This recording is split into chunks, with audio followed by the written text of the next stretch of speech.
Hello, my name is Matt Sherman. I'm the backs coach with the senior national team, and today we're going to work on some kicking skills. We're going to work on kicking technique, tactics, and then talk about a few specific drills to work on those techniques. When we kick the ball, there's a few things that are really important. One of the most important things that we can kick accurately. We want to be able to control, number one, the direction that it's going in, number two, the height or the trajectory, and number three, the depth, how far it goes. So when talking about the drop punt, you can see here I'm up and down a line. The first thing is the direction we face on the field. We don't want to be straight up and down because the physiology of our body has our leg slightly swing across our body. We also don't want to be too far to the side because then we have a lot of sweep and rotation and the ball can get pulled and hooked or pushed and sliced off the side of our foot. So I like to think of it like a clock. It's not the same for everybody, but maybe around 1 or 2 o'clock in here so that our natural swing is straight up and down this line that we want to kick down. So once we've set up like that, there's three main things that I want us to work on. Number one is the drop. When we drop punt the ball, we strike the ball right underneath the point to get end over end rotation, like so. That ball is going to fly true and straight every time. If the ball's rotating in a funny way, it'll fly off to the side. So we want to drop the ball straight up and down. Now with the drop, we want to hold the ball as close to underneath our body as we can and as close to our foot as we can. The longer the time that the ball leaves our hands till it strikes our foot, there's room for error. If I try and drop the ball on the point from there, it's going to hit on the side.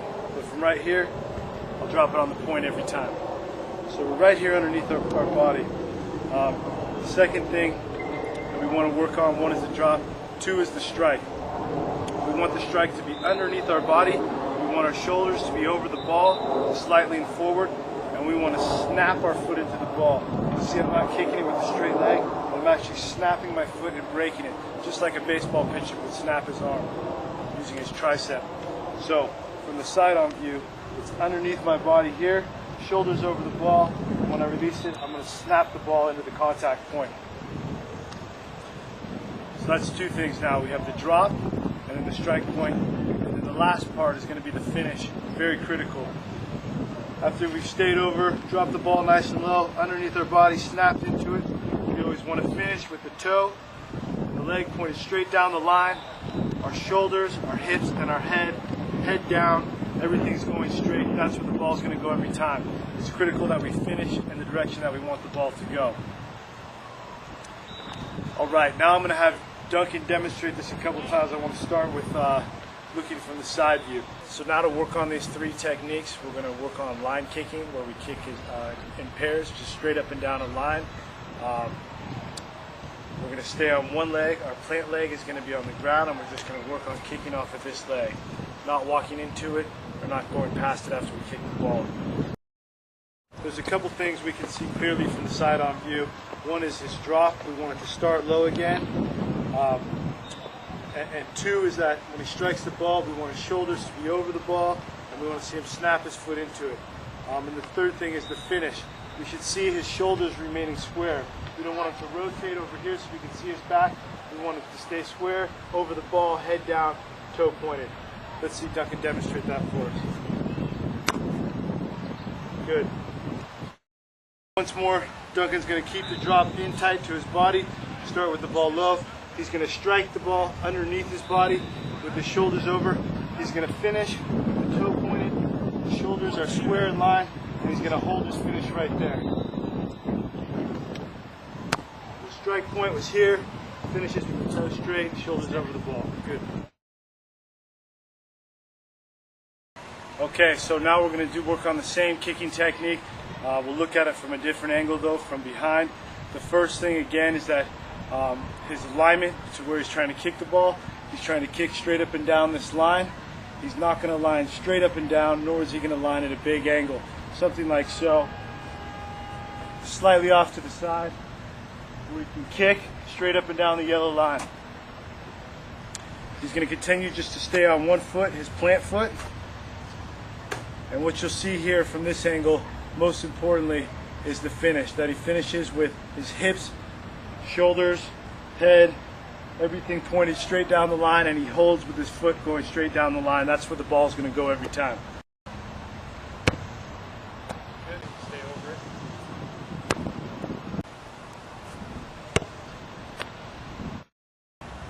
All right, so now we've worked on the three main techniques when kicking the ball, working on our line kicking. We talked about the drop, being up and down, being close to our body, less room for air. We've talked about the strike, staying over the ball with our shoulders, our core engaged, our head down, and snapping through with our leg. And the finish to determine the direction with the leg pointed, head down, shoulders and hips square. Now that we've done that, we also want to bring more power into the kick by transferring our weight through in our hips. And really how we do that is by bringing this plant leg through the ball. So without a ball, the difference here is going to be without transferring my power and staying on this plant leg, I'm just going to stay over it and kick right there. Now I want to bring all my weight, transfer my weight through my hips and my core by hopping through with this plant leg. So it's the same thing here, but now I finish by hopping through the kick. It's just like baseball or golf principle where we transfer hip power through. All of our weight, our power, and our core muscles are engaged, and now we bring them all through the kick and we throw that weight into the kick. That's where our power comes from. I'm going to have Duncan demonstrate two kicks. The first is he's just going to stay on his plant leg, do the same kick we've been doing from the side-on angle, and we'll see how much power he has. And then I want him to bring his weight through with his plant foot, and we'll see a difference in power right there.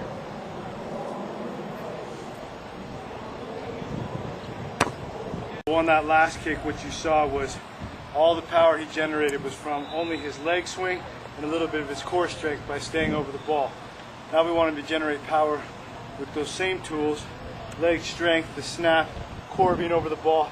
We want him to bring his weight through, come through the ball, staying over the top of the ball with his shoulders at the same time. Let's go one more. Really stay over and come through and drive through with the plant foot. There we go. And I hope you can hear as well, there's a different pop on the ball when he strikes that ball. It comes off the foot harder. We'll look at the same kicking technique now from behind as Duncan kicks down this yellow line. The key is that when he strikes this ball, he wants to stay over it and hop straight through the line, keeping everything in line. That's going to determine the direction of the kick while still bringing his power into it. What he doesn't want to do is rotate now and come across. If he does that, his kick's going to get hooked. His ball is going to go where his hips and his toe are pointing. So we'll see a couple of demonstrations by Duncan now. Excellent. So now that we've talked about the main techniques we want to use when learning to drop punt and practicing to drop punt, one thing that's critical is that we learn how to self-correct. When we make a mistake, we understand why we made a mistake, and then we understand what we can do to fix that mistake. And there's a couple common problems. The first problem is the drop. If we get the drop wrong, meaning maybe we're throwing the ball up in the air, dropping it too high or away from our body, we won't strike it underneath the point, and as a result, we won't get that true straight rotation. We might get something like that or like this that's going to fly in a different direction. So we'll just do a demonstration now of what would be a poor drop and as a result a strange rotation on the ball. And if we see that, we know right away that there's an issue with our drop. So we'll get an example of that.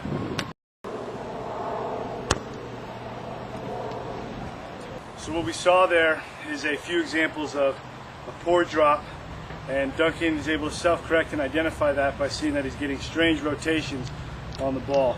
The next time he goes to kick the ball, he'll focus on keeping the ball tight to his body, underneath, dropping it straight up on the point, not throwing it up and less room for air by dropping it out here. The second most common problem that I want to talk about is that we tend to hook the ball. So for a right-footed kicker, we will hook the ball to our left. And the reason we generally do this is that we want to sweep. We think we're going to get our power by sweeping across and rotating over the ball and finishing, not pointing where we want to kick the ball.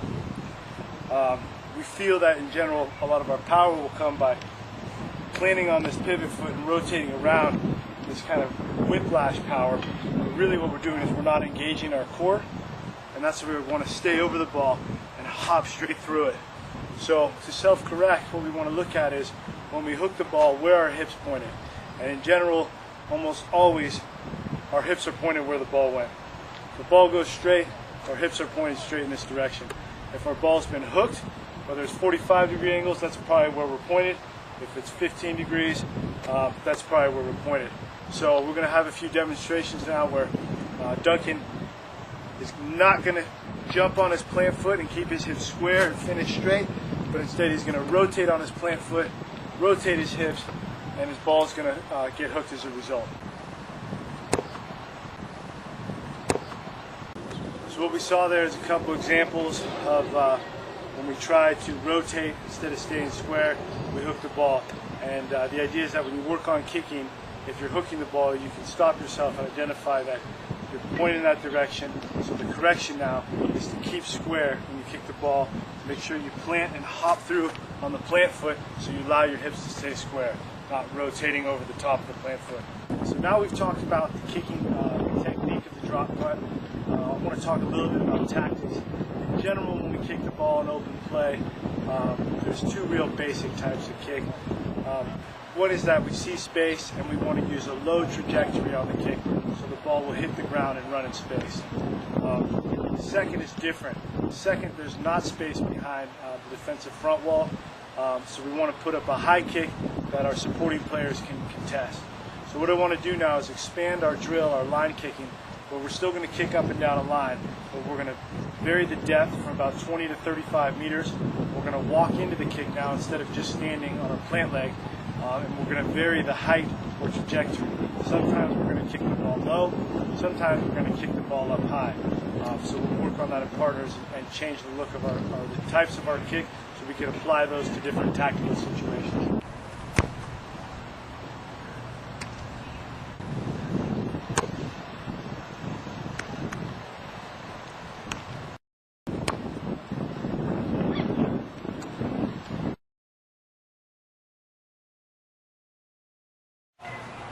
Okay, so now we've talked about kicking technique, the main points in our technique. We've talked about how to self-correct. We've also talked about different tactics of changing the depth and the height of our kick. Now we want to talk about kicking under a little bit of pressure, being able to do so with some speed. So we're going to talk about a drill we can run to do that. What I've done behind us is put out some cones, a vertical line down the field for Duncan to kick to. We can do different types of kicking techniques. We'll start with he's pretending he's behind his 22. He's going to take a pass and try and kick the ball out on the full. But you could vary that. You could say you're in front of the 22 and you need to bounce the ball into touch. There's space. Or you could say you're in front of the 22 and there's defender's back, so you want to put up a high kick, but inbounds it's contested. So there's various looks. But for the sake of this, we'll pretend he's behind the 22 looking to put it out on the full.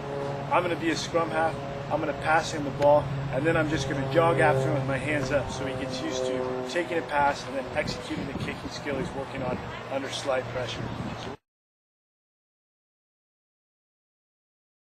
Yeah, deep left, deep left.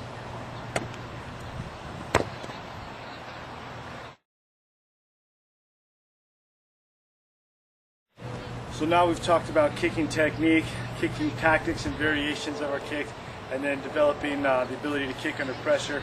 The last thing I'd recommend start working on early is developing the ability to kick with your left foot.